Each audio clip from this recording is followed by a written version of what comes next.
So hello students, आज हम लोग पढ़ने वाले हैं क्लास 11th। और क्लास 11th में ही हम लोग देखने वाले हैं क्या, फिजिक्स। आपको पता होगा चैप्टर 2 जो चल रहा है हमारा, स्केलर और वेक्टर, वही पढ़ने वाले हैं। हमारा आज का टॉपिक होने वाला है सदिश के प्रकार। पिछला वीडियो में हम लोग सदिश कवर कर लिया था। आज के वीडियो में इनके प्रकार देखेंगे। किसके प्रकार? Types of vector. वेक्टर के प्रकार हम लोग देखने वाले हैं। तो चलिए एक एक करके इसका टाइप जो है हम पढ़ते हैं। देखिए, सदिश के प्रकार है टॉपिक, और यह मुख्यतः निम्न प्रकार के होते हैं। ये बहुत सारे प्रकार के होते हैं। जैसे हम लोग मेन ही पढ़ेंगे। जितना भी मेन है, मेन कितना हो सकता है? 7-8 हो सकता है मेन। और जितने भी 7-8 में जितने भी न्यूमेरिकल बनेंगे वो भी हम सॉल्व करते चलेंगे आगे, मतलब टॉपिक को ख़त्म करते चलेंगे हिंदी मीडियम में।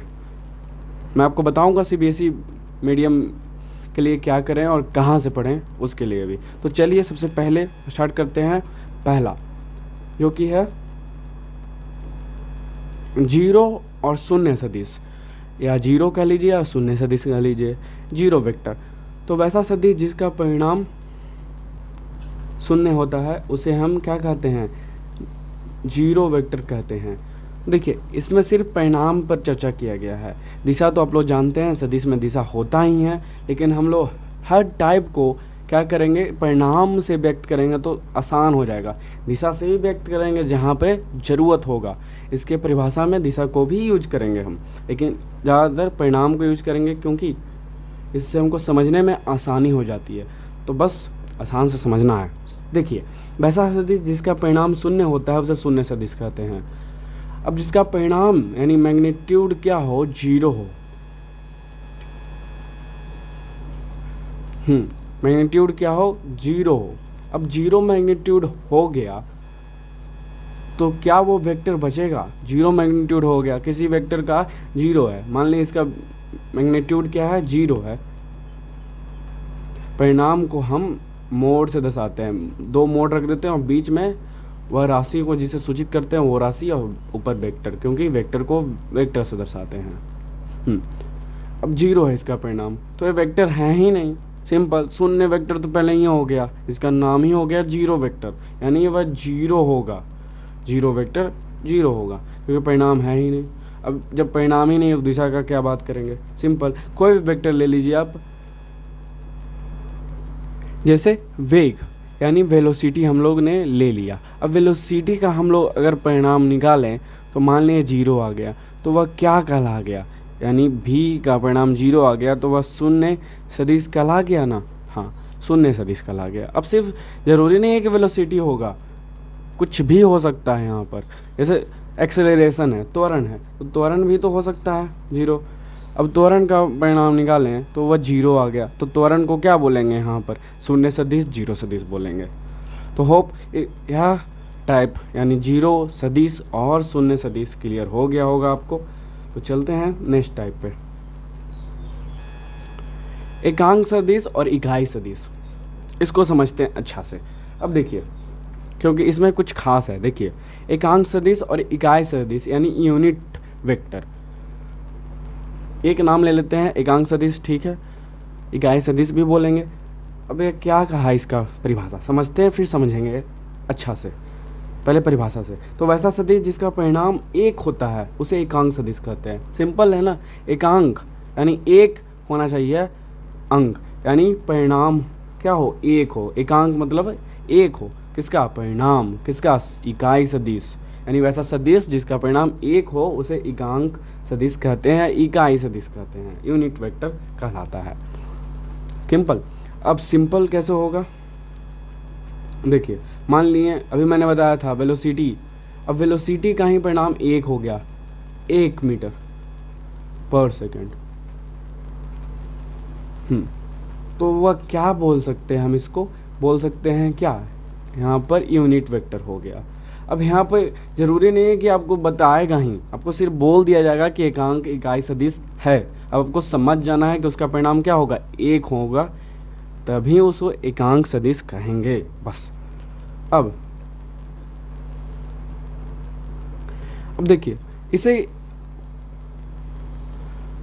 इसे एक कैप या B cap dot dot dot dot से सूचित करते हैं। मान लीजिए कोई एक राशि है ए, यानी एक्सेलरेशन है।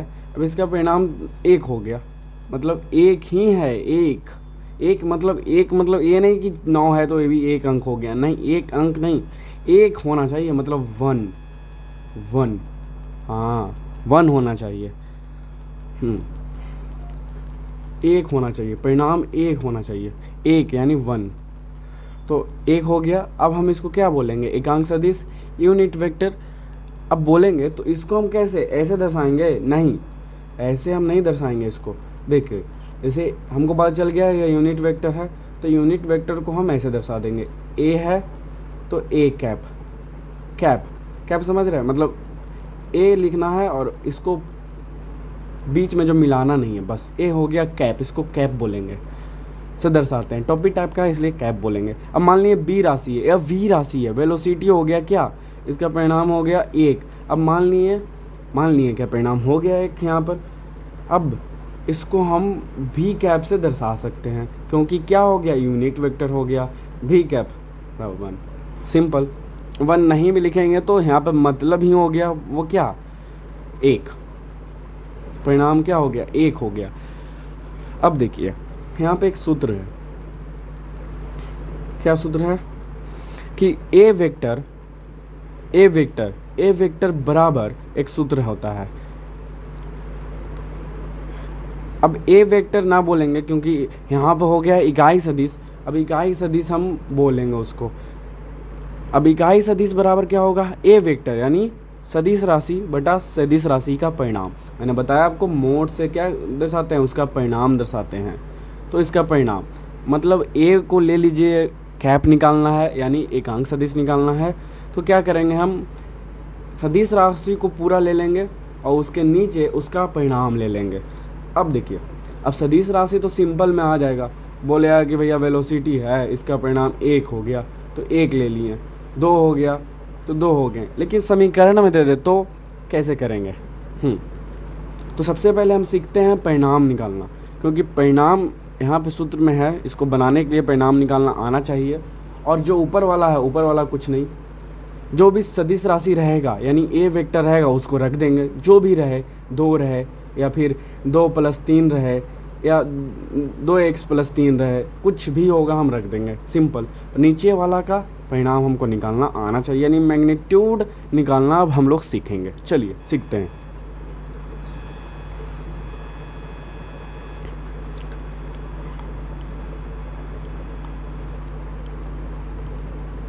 परिमाण, अब यहाँ पर लगता है कि हाँ सही है, चलो परिमाण निकालना सीखेंगे हम लोग, फाइंडिंग मैग्नीट्यूड। अब देखिए, अब यहाँ पर आप लोग एक चीज़ तो ज़रूर पढ़े होंगे, वो क्या है बताते हैं, 3 डायमेंशनल ग्राफ। हाँ, त्रिविमीय जो ग्राफ होता है वो ऐसा होता है। हाँ, इसमें 3 अक्ष होते हैं, वाई अक्ष जो कि ऊपर होता है, आपको पता है, लंबवत होता है, जो खड़ा होता है उसे हम वाई अक्ष कहते हैं, सिंपल।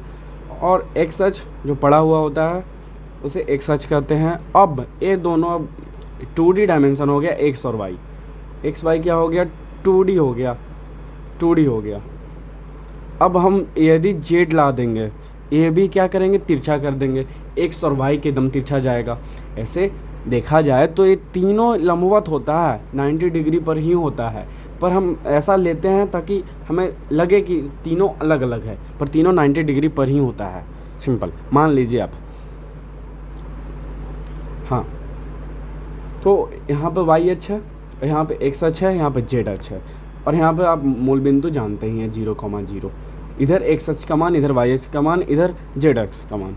अब देखिए, एक आता है आई जे के आता है, मतलब एक फैक्टर है यहाँ पर आई जे के।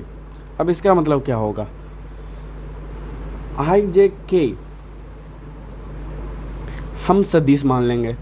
अब मैंने बताया था ना आपको कि वेक्टर जिस पे लगा वो सदिश हो, अब सदिश को हमको रखना होगा ग्राफ पर। कैसे रखेंगे?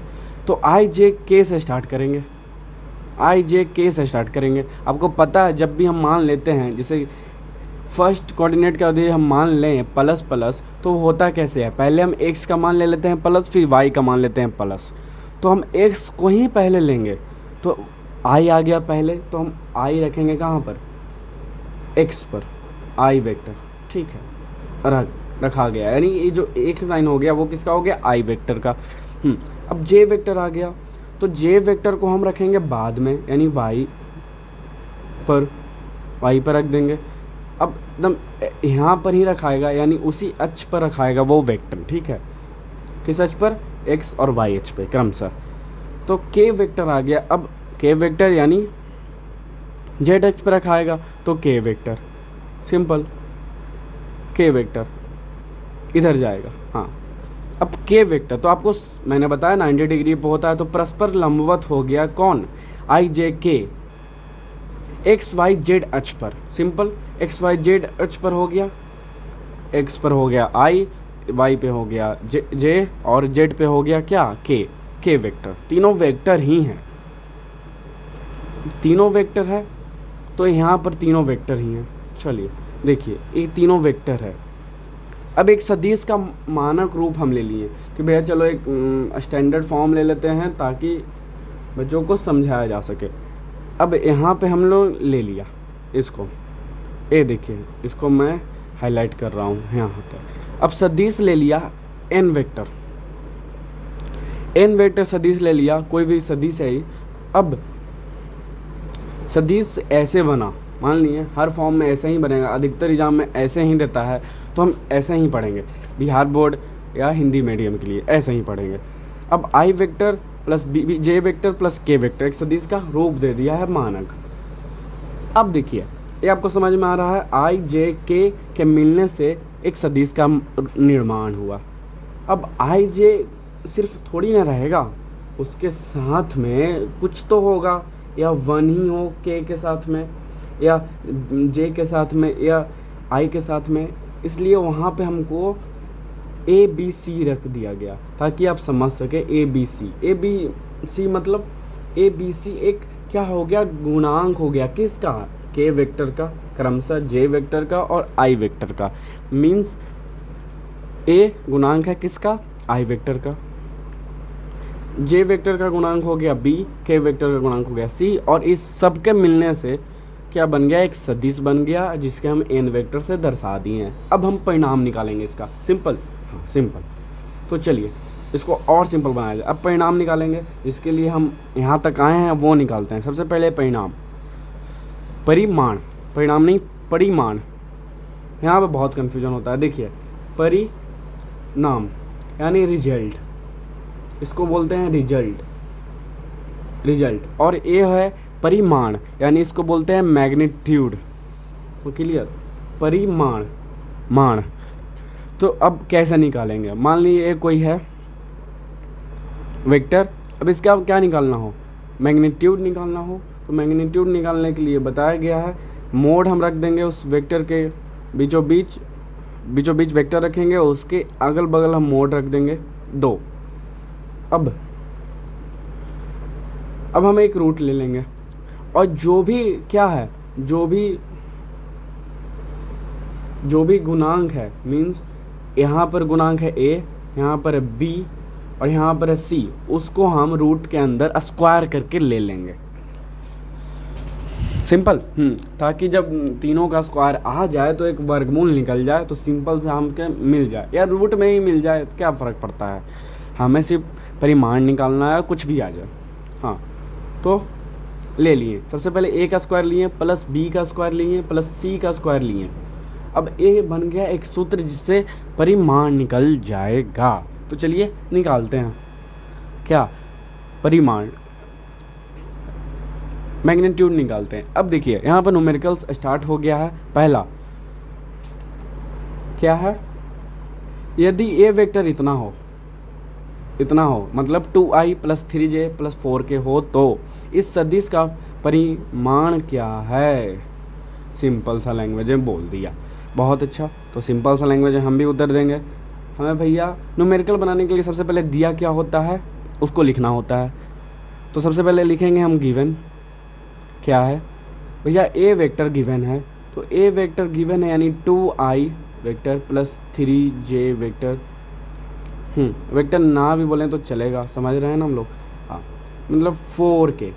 हाँ ए है हमारा वेक्टर गिवन है। अब निकालने के लिए क्या बोल दिया, मैग्नीट्यूड, यानी ए का मैग्नीट्यूड निकालने के लिए बोल दिया। तो हम सूत्र ला देंगे डायरेक्टली, क्या करेंगे सूत्र ला देंगे, यहाँ से सॉल्यूशन। अब ए का हम क्या निकालेंगे, मैग्नीट्यूड निकालेंगे, यानी रूट अंडर, अभी मैंने ऊपर बताया, ए का स्क्वायर प्लस बी का स्क्वायर प्लस सी का स्क्वायर। अब जरूरी नहीं है कि a square plus b square plus c square, मैं समझाने के लिए, मतलब ए ई है, बी ई है, सी ई है, इसलिए। नहीं तो हम यहाँ पे अगर चाहें तो x square plus y square plus z square रख सकते हैं, कुछ भी रख सकते हैं। लेकिन हमको लेना है एक्स की जगह पे आई का ही गुणांक, वाई की जगह पे जे का गुणांक, के जेड की जगह पे के का गुणांक। हाँ तो सिंपल है, ए हो गया सूत्र में। अब हमको गुणांक ले लेना है, यानी गुणांक क्या है, एक्स क्या है 2, 2 का स्क्वायर प्लस वाई 3 का स्क्वायर प्लस जेड यानी 4 का स्क्वायर। अब इसको सॉल्यूशन करते हैं। 2 का स्क्वायर 4, 3 का स्क्वायर 9, 4 का स्क्वायर 16। अब क्या आ गया, यहाँ पे आ गया 4 और 16, 20 और 9 29, तो रूट अंडर 29 आ गया, 29 आ गया। अबे निकल नहीं रहा है बाहर, नहीं निकालेंगे ना, ख़त्म करेंगे इसको। 29 ही आ गया। क्या आ गया, ए का मैग्नीट्यूड क्या आ गया, रूट अंदर 29 आ गया। ए आंसर हो गया, सिंपल। सिंपल। अब एक और है प्रश्न कि भैया यहाँ पर थोड़ा अलग कर दिया है, यहाँ पर माइनस दे दिया है, बस और कुछ नहीं है। यदि बी वेक्टर इतना हो तो भैया परिमाण निकालें, मैग्नीट्यूड निकालें, सिंपल है। देखिए सॉल्यूशन आप लोग वैसा ही कीजिएगा जैसे गिवन करके सॉल्यूशन, लेकिन यहाँ पे अलग है इसलिए मैं बता देता हूँ जैसे कैसे होगा। सॉल्यूशन करेंगे सबसे पहले सीधे फार्मूला से चलेंगे डायरेक्टली, जब जल्दी में करना हो तो 2 का स्क्वायर यानी 4, 3 का स्क्वायर यानी 9। अब यहाँ पे -6 है तो -6 का ही स्क्वायर ले लेंगे, -6 का ही स्क्वायर ले लेंगे। सही है, नहीं सही है, -6 का स्क्वायर ले लेंगे, -6 का स्क्वायर ले लेंगे। हाँ अब माइनस कट जाएगा, 2 बार आ जाएगा तो माइनस माइनस प्लस हो जाएगा। अब 4 तो 4, 9 9, 6 यानी 36 स्क्वायर, 40 और 9 49। अब इसका निकल गया 7, 7 का स्क्वायर क्या होगा 49 हो जाएगा, तो 49 का वर्गमूल 7 हो जाएगा आंसर। तो ये आ गया हमारा आंसर। तो आप लोग ऐसे सॉल्यूशन कर सकते हैं न्यूमेरिकल का। अब ये वीडियो लॉन्ग हो जाएगी, आगे टाइप देखेंगे तो फिलहाल इस वीडियो में बस इतना ही। अब बने रहिए और आगे चलेंगे टाइप 3 पर, यानी सदिश का प्रकार 3रा 4था, ऐसे करके हम देखें चल देंगे और न्यूमेरिकल जो भी होगा उसको सॉल्व करते चलेंगे। अब रहा इंग्लिश मीडियम की बात, तो मैं बताऊंगा यूट्यूब पे बहुत सारा है जो इंग्लिश मीडियम का भी पढ़ाते हैं अच्छा से। अभी मैं इंग्लिश मीडियम इसलिए नहीं देख रहा हूँ क्योंकि क्या होता है कि इंग्लिश मीडियम और हिंदी मीडियम करते करते टॉपिक को समझाना इतना बोरिंग हो जाता है फिर कि हम ना इंग्लिश मीडियम देख पाते हैं सही से और ना हिंदी मीडियम। तो एक मीडियम लेके चलते हैं टॉपिक को समझने के लिए। और रहा इंग्लिश मीडियम तो नोट्स तो आप लोग कहीं से भी ले सकते हैं। हाँ इसके लिए बेस्ट ऑप्शन PW ही रहेगा। PW का जो यूट्यूब चैनल है वो आप लोग देख सकते हैं, वहाँ पर इंग्लिश मीडियम में बहुत अच्छे से तैयारी होता है। और भी बहुत सारे हैं, उत्कर्ष हैं, और भी बहुत सारे हैं, तो वहाँ से भी आप लोग देख सकते हैं और अपने लिए आप स्पेशल भी ढूंढ सकते हैं। तो बस इंग्लिश मीडियम के साथ इतना ही तो इस वीडियो में बस इतना ही, बने रहिए हमारे साथ। Thanks for watching.